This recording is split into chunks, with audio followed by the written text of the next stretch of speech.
Secara hasil alhamdulillah ya bagus. Terus buahnya pada saat panenan pertama, kedua besar-besar, ya 2 kilo up semua rata-rata.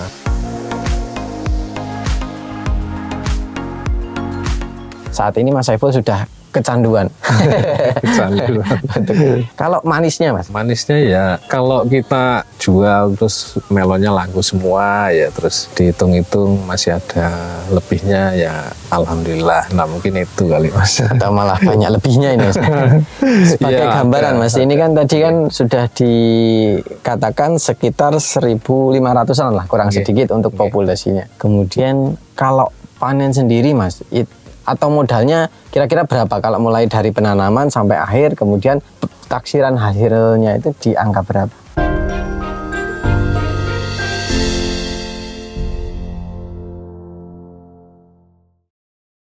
Oke, sebelum kita masuk pada inti videonya, kami mengingatkan untuk teman-teman yang namanya tercantum di sini. Jadi di daftar tersebut itu adalah hasil pemenang giveaway Hari Tani yang belum konfirmasi. Jadi ada beberapa nama yang belum konfirmasi. Silahkan ketika teman-teman sudah menonton video ini, silahkan konfirmasi ke nomor yang sudah kami sertakan. Kami tunggu sampai hari Sabtu tanggal 19 Oktober itu batas akhir konfirmasi. Jadi kalau teman-teman tidak konfirmasi, nanti hadiahnya akan kita lempar ke teman-teman yang lain. Semoga ini bisa menjadi perhatian, dan untuk teman-teman yang sudah menyimak, silahkan langsung konfirmasi supaya hadiahnya bisa segera kami salurkan. Tetap semangat, kurangi sambat, Gusti berkahi. Oke, baik sahabat petani semua, kembali lagi di channel Mitra Bertani TV. Jika di sebelumnya kita sudah berbicara banyak bersama Mas Saiful terkait budidaya tanaman di dalam greenhouse, di video tersebut kita baru fokus membahas terkait keuntungan, kemudian potensi atau resiko budidaya tanaman di dalam greenhouse, kemudian kira-kira biayanya seperti apa, kemudian pertimbangannya kenapa kok harus dalam greenhouse, itu sudah kita sampaikan di video yang pertama. Dan video kedua ini kita akan coba kita fokuskan pada perawatannya, karena kemarin belum disinggung terkait dengan perawatannya, baik di dalam polybag atau yang langsung di tanah. Insya Allah nanti akan kita bedah satu persatu. Yang pertama Mas Saiful terkait dengan media tanamnya. Kalau media tanam kan tadi sudah jelas, kalau yang ini di dalam polybag itu lebih condong untuk menggunakan kokopit murni, dan itu bisa digunakan 4-5 kali. Kemudian kalau yang menggunakan bedengan itu Mas, apakah itu juga hanya tanah murni atau ada yang perlu ditambahkan dalam situ? Kalau yang bedengan saya buat tuh bisa 1 tahun Mas, minimal itu bisa ditanami sampai 1 tahun. Sampai 1 tahun ya. Jadi tidak 1 kali tanam nanti dibongkar, itu enggak. Jadi 1 kali olah tanah bisa untuk 1 tahun. Kalau untuk olah tanahnya sendiri Mas, apa yang perlu dimasukkan dalam bedengan itu? Kalau olah tanahnya saya masukkan mikroba Mas, saya bikin kantung mikroba. Jadi bedengan saya itu kan 1 meter, nah tengahnya itu kisaran lebar 20 cm, dalam 20, itu saya bikin parit memanjang. Nah dalamnya itu saya kasih kompos, kokopit, arang sekam, terus pupuk SP, fosfat. Nah kemudian saya kasih agen hayati, mikroba, baru saya tutup tanah, saya siram pakai air. Yang tadi Mas, yang ada kompos, kemudian ada sekam dan lain sebagainya, itu dicampur terlebih dahulu, kemudian didiamkan, atau diberikan secara tunggal-tunggal tapi secara berlapis-lapis itu Mas? Kalau komposnya itu kita lakukan fermentasi sendiri, kita udah matang, udah siap dipakai, baru kita masukkan. Yang pertama itu ya kompos dulu, baru arang sekam, kokopit, nah baru nanti kalau ada ya vertipos, kasih vertipos. Kalau kayak dolomit itu juga dipakai, itu diolah tanahnya awal, bikin bedengannya itu di dolomit dulu. Pertama dolomit dulu berarti? Dolomit dulu.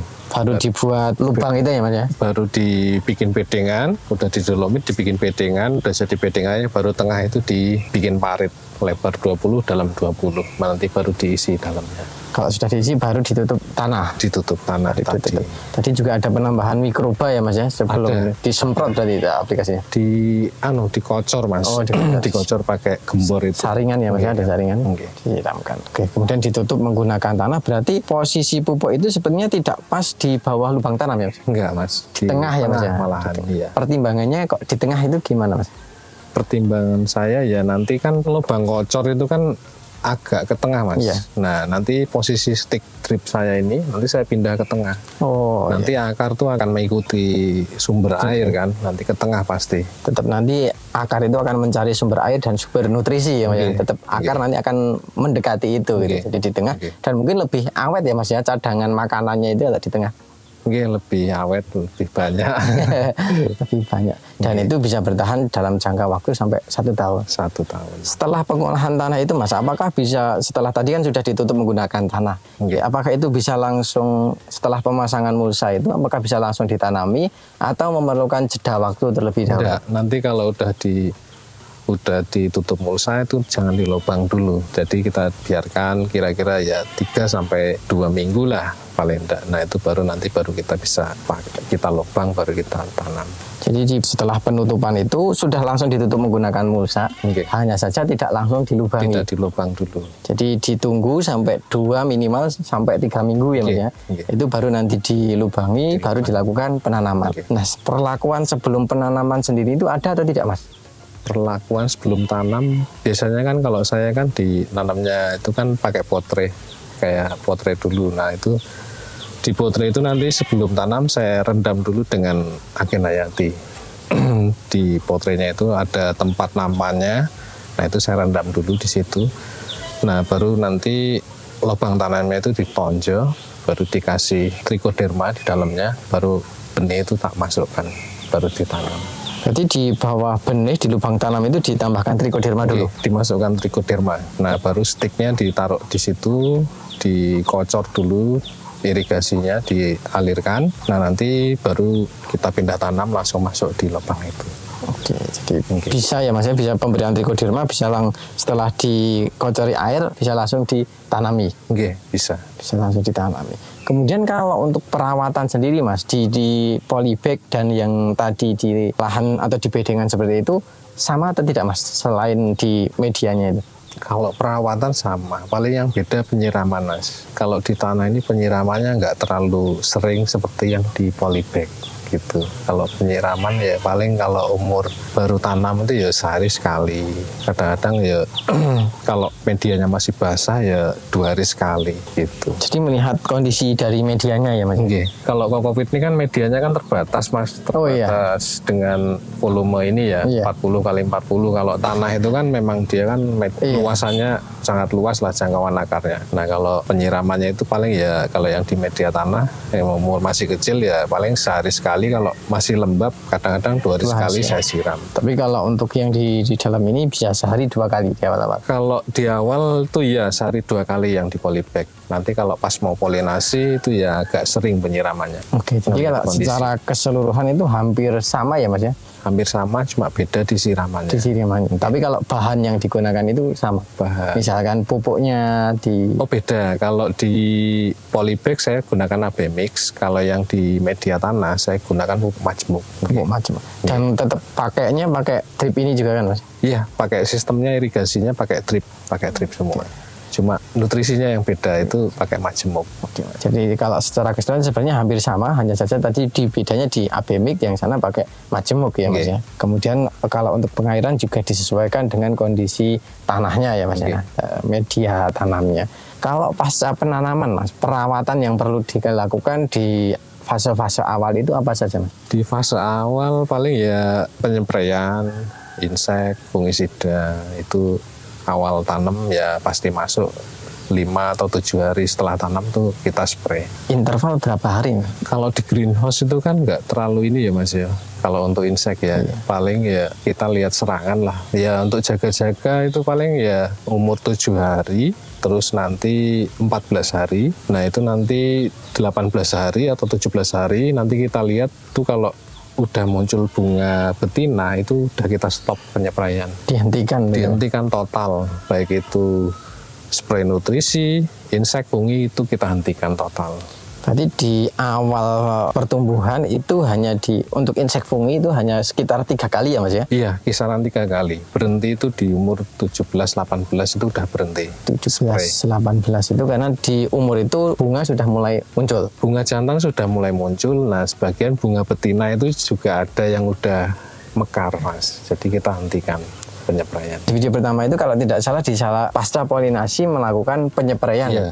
Memang dampaknya seperti apa Mas ketika pasca polinasi itu dilakukan penyepraian? Kalau dampaknya, kalau pas polinasi dilakukan spray itu, kalau yang berhasil polinasi maksudnya, itu nanti bentuk buahnya itu apa ya Mas? Kayak kena cacar buah, bintik-bintik gitu. Nah kalau kita biarkan sampai buah itu membesar, nanti bentuknya nggak beraturan, jelek. Di netnya itu jelek kalau yang bernet. Kalau yang nggak bernet itu kayak cacar buah, bentol-bentol gitu. Terus ada juga nanti kalau yang mau yang belum polinasi tapi itu kena spray, nah itu nanti akan kuning Mas buahnya, calon bunganya akan kuning. Jadi lebih baik ketika sudah mulai muncul bunga, kemudian pasca polinasi, sebaiknya penyepraian benar-benar dihentikan terlebih dahulu. Dihentikan total, lebih baik seperti itu. Apapun itu ya Mas ya, tadi mulai dari insek, fungi, nutrisi, itu dihentikan semua? Dihentikan. Sampai mulai nyepray lagi ketika kondisinya seperti apa Mas? Kondisinya buah itu sudah jadi, buah itu putih ya, bentuknya putih, mengkilat, terus agak membesar, nah itu berarti udah berhasil polinasinya. Nah itu nanti baru bisa kita lakukan penyepraian. Sebelum kelupaan Mas, tadi di video pertama itu terkait dengan media. Tadi kan ini bisa digunakan berkali-kali, hanya mungkin ada perlakuan yang seperti bor itu, kemudian untuk menggemburkan kokopingnya ini, terus dicuci menggunakan air, kemudian ada sterilisasi. Nah sterilisasinya itu menggunakan apa Mas? Kalau sterilisasi ini banyak sih Mas, kokopit itu bisa pakai basamid. Kalau nggak ada basamid ya pakai H2O atau hidrogen peroksida. Itu disiramkan? Kalau hidrogen peroksida ya kita beli yang dosisnya 50%, nanti dicampur air, nanti ada aturan pakainya, nah itu nanti dikocor. Setelah kita cuci medianya, baru kita kocor hidrogen peroksida gitu. Oke, tadi sterilisasi lahan karena tadi agak terlewat, nah mungkin ini tadi ya mungkin menimbulkan pertanyaan dan ini sudah terjawab. Salah satu sterilisasinya bisa menggunakan hidrogen peroksida atau basamid gitu ya Pak. Kemudian kembali lagi ke perawatan Mas. Tadi di insek fungi itu cukup jarang, hanya di 7, kemudian 14 dan paling pol itu di 17 atau 18. Intinya sebelum bunga itu muncul. Setelah itu dihentikan total, baru dilanjutkan penyepraian lagi itu ketika buah sudah benar terbentuk dan sudah terlihat bagus ya Mas ya. Kisaran mulai spray lagi di 35 ST. 35 ST. Ya. Jadi ada jeda sekitar 2 minggu ya Mas ya, tidak dispray. Dan kalau umur penyepraian itu sampai kapan Mas? Atau seperti ini masih dilakukan penyepraian atau sudah dihentikan? Kalau sekarang ini kan 60 HST itu udah berhenti total spray Mas. Berhenti total itu usia 50 HST atau 45 HST itu udah stop. Ngelihat serangan, kalau enggak ada serangan jamur ya ngapain dispray? Buang-buang biaya. Jadi satu musim itu untuk penyepraian insek fungi bisa hanya sekitar 4 sampai 5 kali ya Mas ya? Iya. Karena tadi di 18 itu baru 3 kali sudah dihentikan, mulai lagi di umur 35-an hari, di umur 45-an hari sudah berhenti.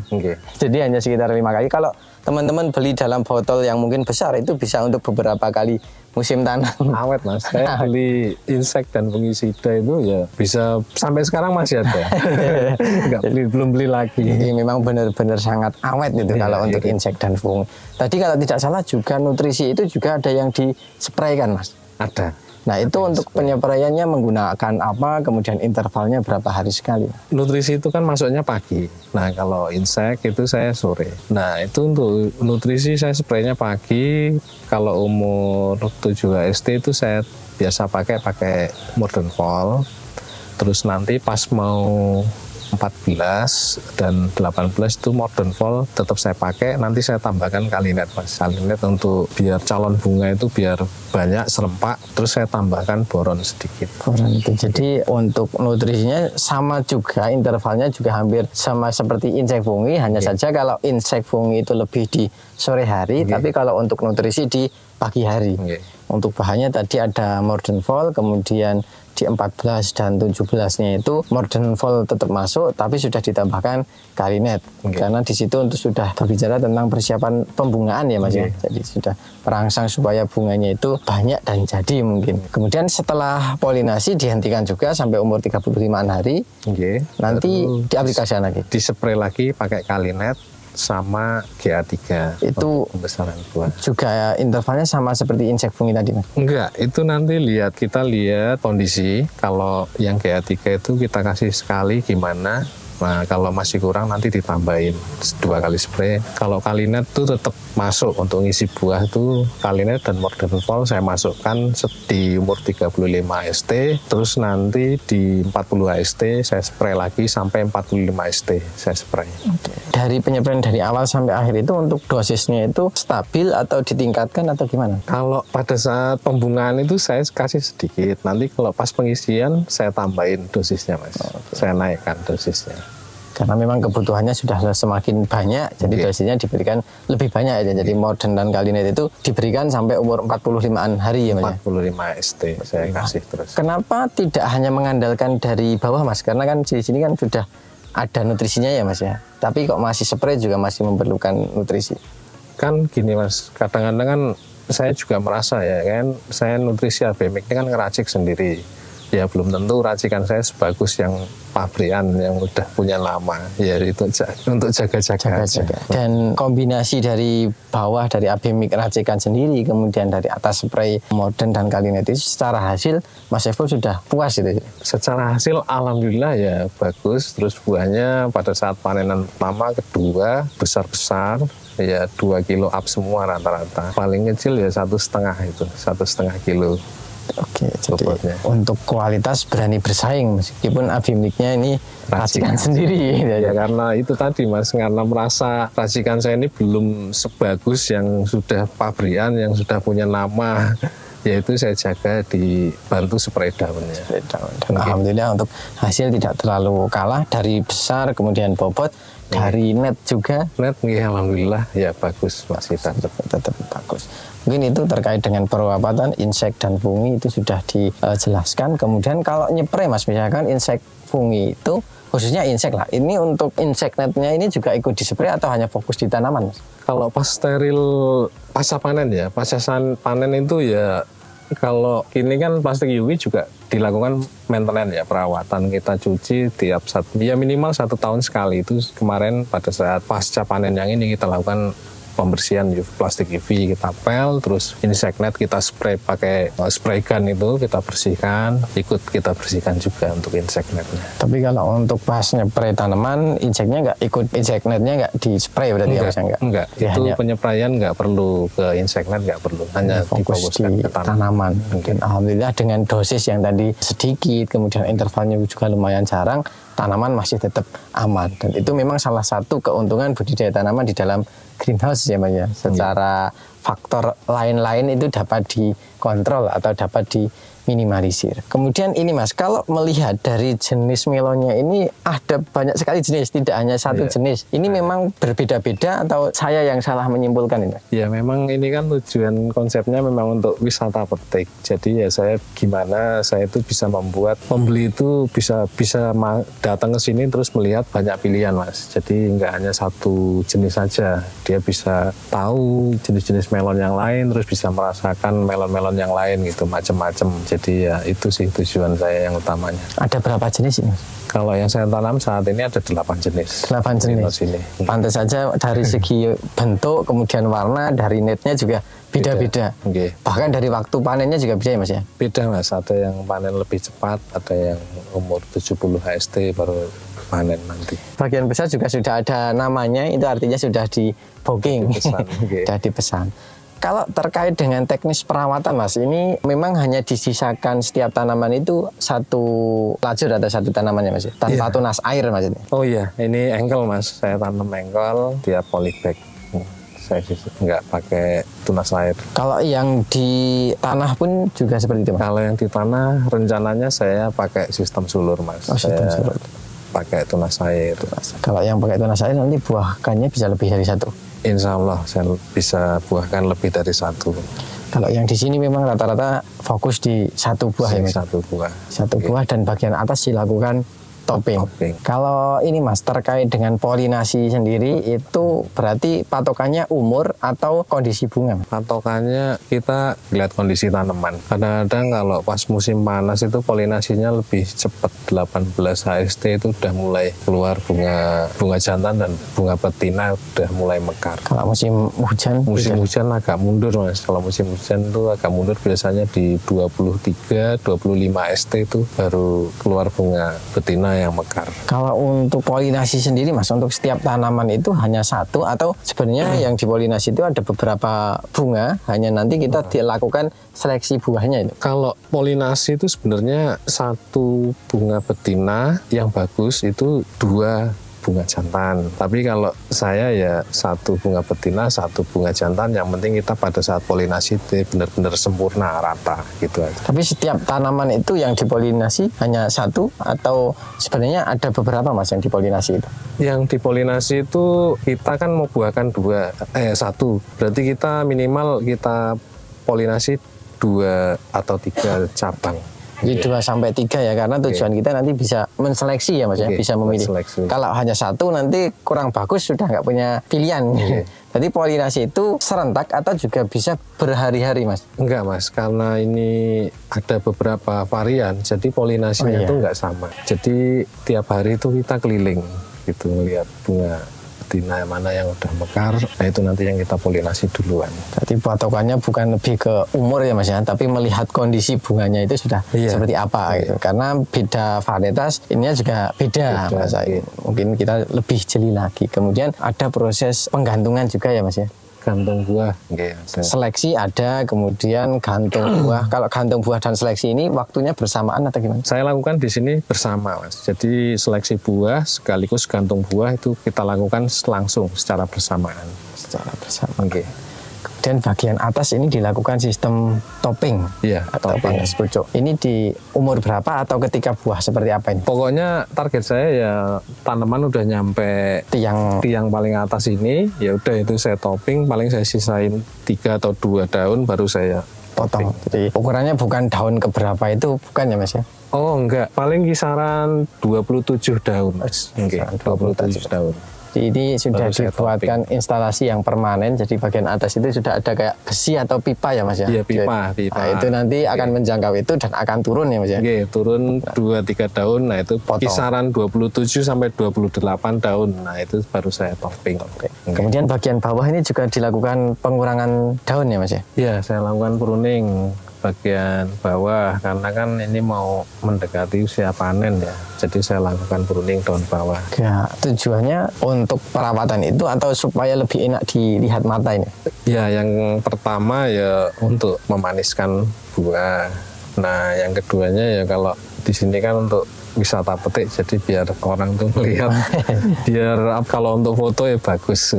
Dan kalau dilihat juga kalau teknik pemangkasan daunnya ini juga kebanyakan mepet ya Mas ya, di batang ya Mas ya, tidak menyisakan jadi kemudian di tengah-tengah dipotong itu tidak. Iya, kadang-kadang kan ada juga petani itu yang motong daun tuh disisakan segini semuanya ya. Kalau saya enggak, saya motong daun tuh langsung saya potong di ros ini Mas, di bagian ros ini langsung saya potong.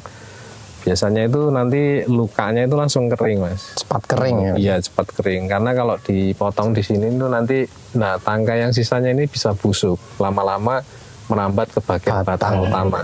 Jadi malah bisa beresiko ya Mas? Beresiko. Jadi lebih baik dipepetkan saja. Langsung mepet ke bagian batang utama, itu nanti kering lukanya malah bagus Mas, nggak menimbulkan jamur, tidak infeksi, nggak.